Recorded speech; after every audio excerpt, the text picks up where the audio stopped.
Well, Singapore has about 60 nursing homes across the island, and yesterday it was announced that they will have to abide by new health ministry standards aimed at providing better care for seniors.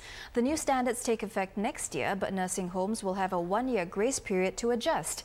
The Agency for Integrated Care will work with them to improve the areas which they are weak in. So to explain what this means for patients and providers is Madam Low Mui Leng, Deputy Chairperson of the Nursing Home Standards Workgroup. So Madam Low, thank you very much for coming in today. So you're also Executive Director of Peacehaven Nursing Home. So from that perspective, how do you think the new standards will change the way you work? Basically, for us, many of us in the sector, we are already delivering the care. So it will not be a big change. It's just that we will just need to improve strengthen some of our processes and also our system. So basically you're saying that you have good processes in place, you just need to fine-tune them to meet the standards. But from your perspective, what challenges do you foresee? Which do you think might be the most difficult or take the most time in order to see results? We actually need to recruit more highly skilled staff who are able to actually manage some of these processes.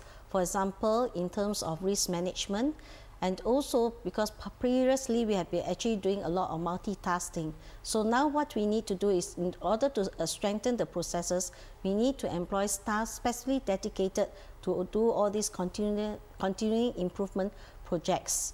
So what's your strategy in place then, given that your industry is facing a manpower crunch? You want to hire more people, but are there enough people coming on board to fill those places? So from the nursing home perspective, what I've done is I actually have created a flexible working hours, trying to actually rehire all those who are actually retired nurses, who actually would work 3 days a week, 4 days a week, and we actually get them to do what they can do best in those areas that we require of them to do.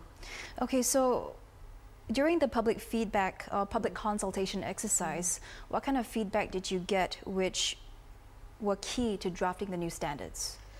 Basically, the feedback has been very positive, and they actually have helped us to actually strengthen some of our articulation in terms of clearer standards, in terms of psychosocial needs of the resident while they are residing in the nursing home.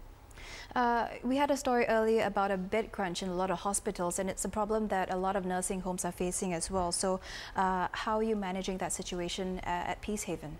I think basically bed crunch starts in the hospital because you receive admission every day.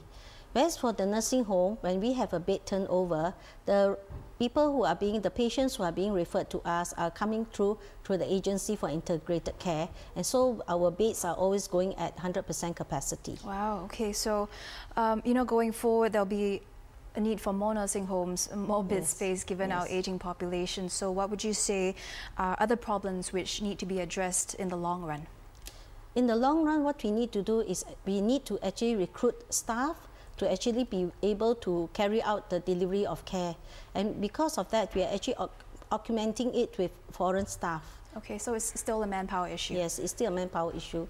And secondly, we also need to conduct training so that we can actually deliver the care with a good outcome that is required of us. All right, thank you very much. It's great speaking to you. Thank you. And that was Madam Low on better nursing home standards to, of course, provide better care for our elderly here in Singapore. Still to come on the show,